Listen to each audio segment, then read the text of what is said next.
I already know where he is this time. The elusive puggle.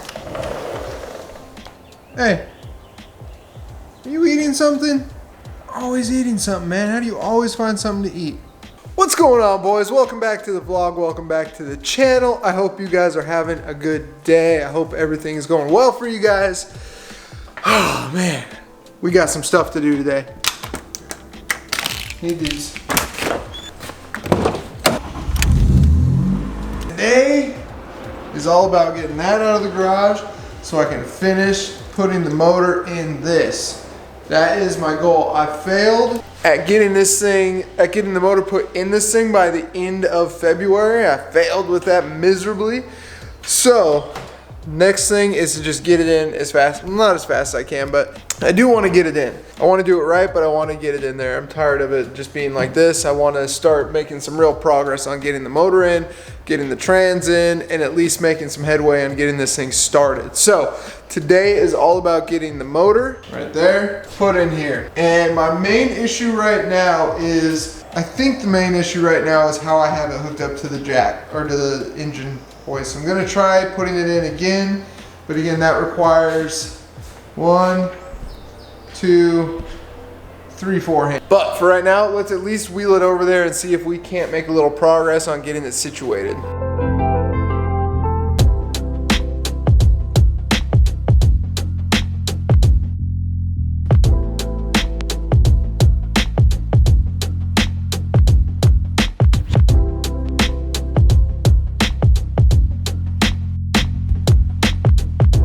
Alright boys, so here's what we got. The strap, I used a ratchet tie down to kind of level out the motor, and that made all the difference in the world. Since the motor was level and it wasn't like cockeyed like I showed you in one of my old videos, that just made it a million times easier to actually just lower down. So tip, lesson learned, if you're gonna try and put a motor down and that engine, this leveling device doesn't work, I just did a ratcheting tie down, wrapped it around the bottom, made sure it was out of anything. But now the problem is I don't think it's hitting this. I don't think I'll be able to get this off without cutting it. So another lesson learned, be sure you can get the ratcheting tie down off after you get the motor in. So where I'm at now is the engine is on the 2 motor mounts. I know you won't be able to see that, but as soon as I take the engine hoist away, then it's only on 2 motor mounts on the side, so it can go forward and backward easily, and I just don't want that to break a motor mount. So I'm leaving this on there right now. What I might do is put a jack underneath, just a floor jack underneath the oil pan, and just kind of jack that up, because as you can see it's already leaning a little bit this way, and in order to put the trans on, I'm gonna have to get it to lean backwards some. I hope that makes sense. I mean, it's not like I know what I'm talking about. This is how I took the engine out and the steps I took for that. So we'll see what happens. I'm closer than I was 20 minutes ago. The engine is now in the car on jack stand, or on the motor mounts. Big success. All right, it may not look like much, but we have the engine in there without the engine hoist. You can see I still need to connect the engine mount bolts down there, or the nuts. Still need to connect those. Right now I'm supporting it with this floor jack on the oil pan, just to make sure it doesn't rock front to back much. And I am going to try and, well, now what I should do is clean up the wires, make sure I have the wires semi-organized to where they need to go. And then I'm going to try and, I think it's time for me to try and get the transmission under there and maybe try and connect the 2. I have a feeling that's going to be a pain, but hey, we're going to try. So let me get some stuff organized and see how this shakes out.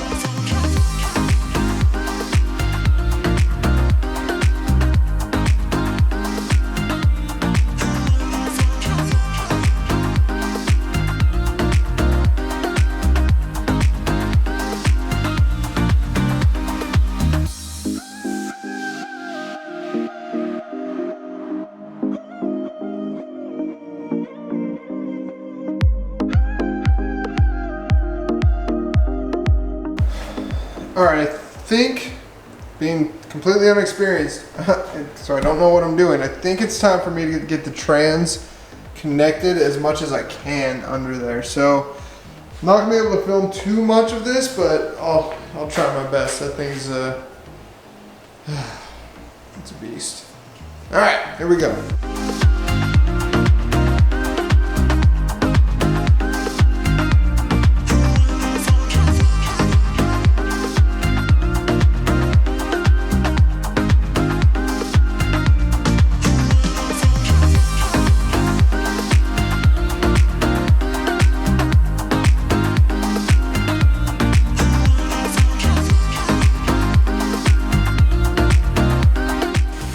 Okay, gonna have to switch ya.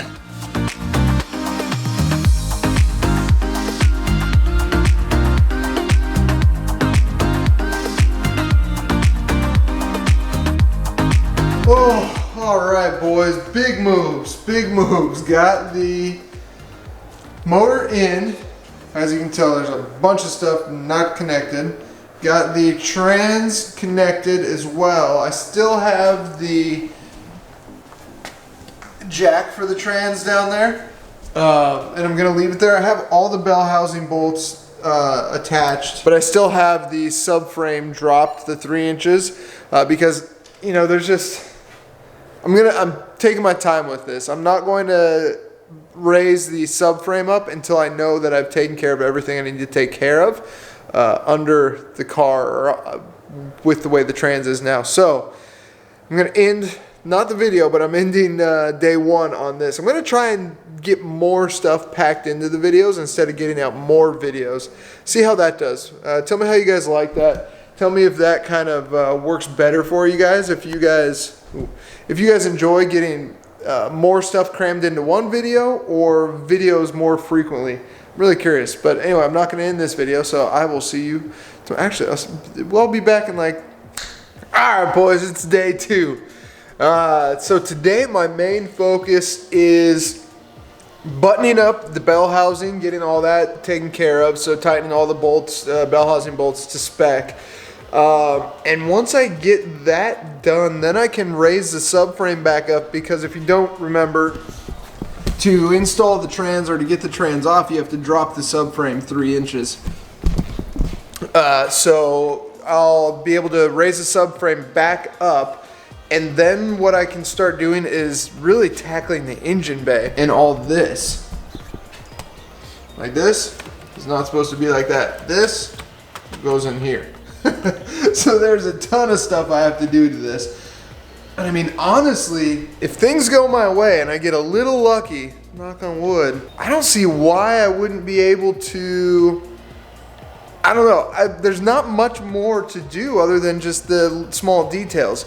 Now, with that being said, I still have interior tore apart because I'm in the process of removing the old alarm system that was on this car. And since I'm not going to be using it anymore, and I already cut half of it out anyway, I have to make sure that all of that is removed, because I'm pretty sure if it's not and I try and start it, bad things will happen. So, first things first, get under the car, tackle the transmission, make sure everything's good to go in that area, and then I can get started on the fun stuff up top.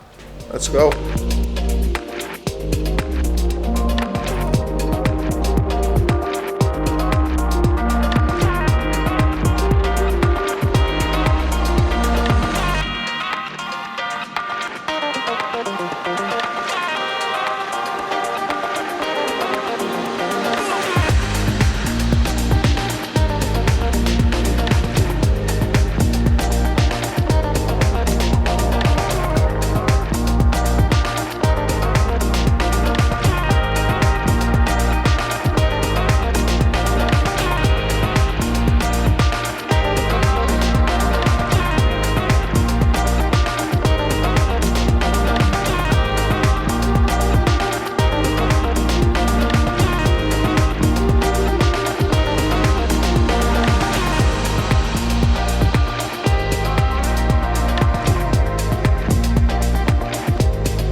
Oh boy, big progress has been made, boys. Big progress. So, we got the engine in.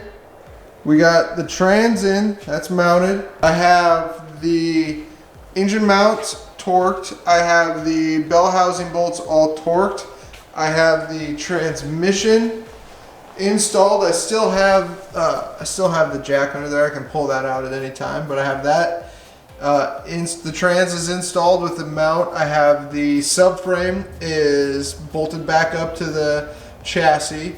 I just got the prop shaft. I don't know if you can see it. I just got the prop shaft put in. I do, however, still need to torque the prop shaft. The prop shaft is not torqued on there, so that'll be done. So now, I'm trying to remind myself of stuff. I got I still need to do the starter bolt on the motor, and I was having a hard time reaching that. I know it's a pain in the butt anyway, but with the motor, oh man, there's so much more room. Okay, so this is what I was worried about. Not worried about, actually, this is what I was trying to figure out. When I had the subframe dropped 3 inches, the motor was down 3 inches, I was having a really hard time reaching like where all the hoses go. And like this, for example, there's no way I could route this upper radiator hose back to where it was and have enough room for everything else.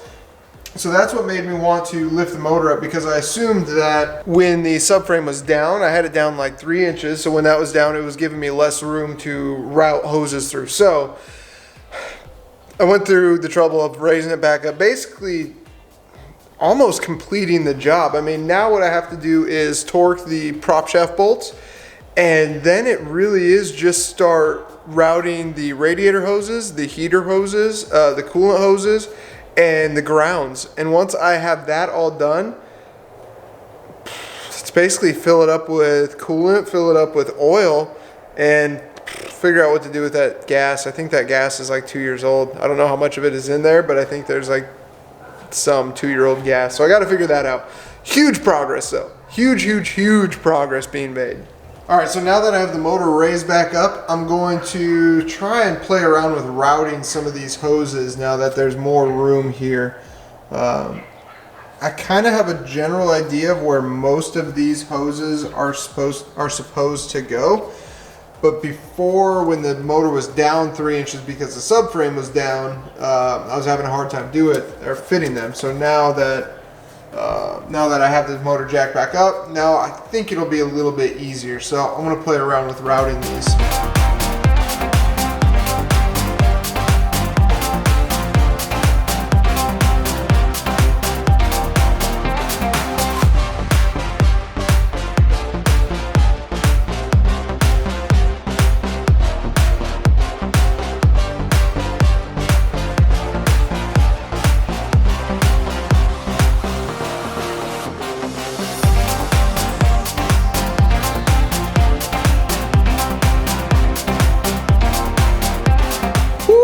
All right, boys, big updates. I think I've said that once or twice, but big.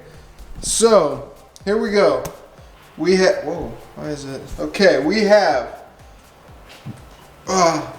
all the hoses connected. And you know what? Since I didn't see how the hoses came out, I had to basically look online for as many images as I could. Have the upper radiator hose, the lower radiator hose down there.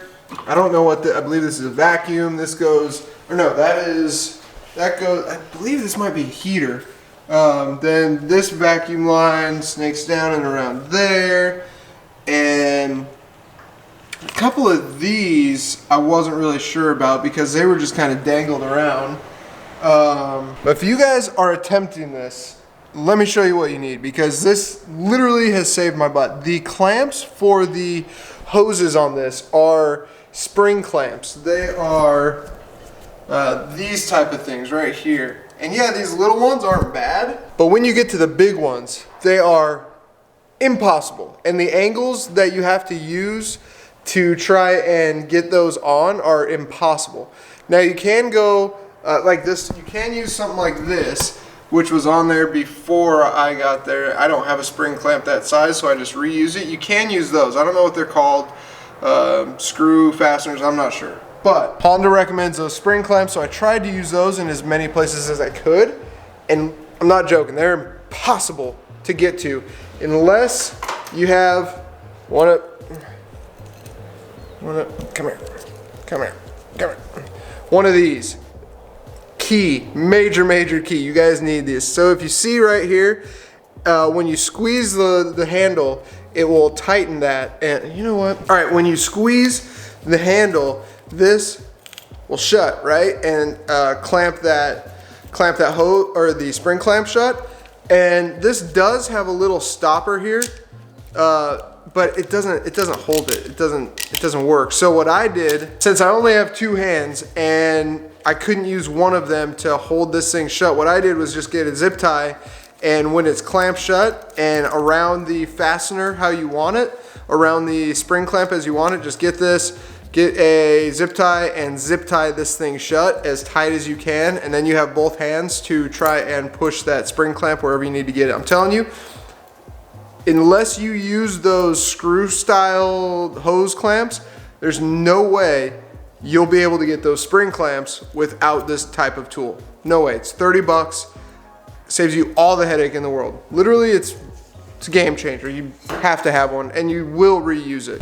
So where we're at now is basically AC lines, throttle cable, and then the wire harness. As you can see, I have I believe that's a negative there, that goes to this, and then I have I have this right here that I got to take care of, and then headers.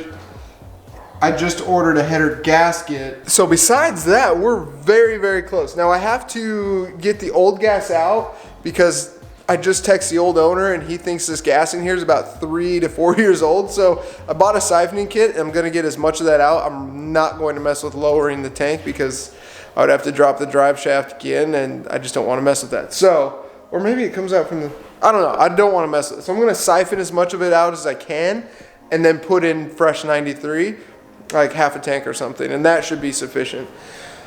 So I think that's where I'm gonna end this one, guys. I know this has been a longer video, but again, I'm trying to get more into one video as opposed to getting more videos out with less content.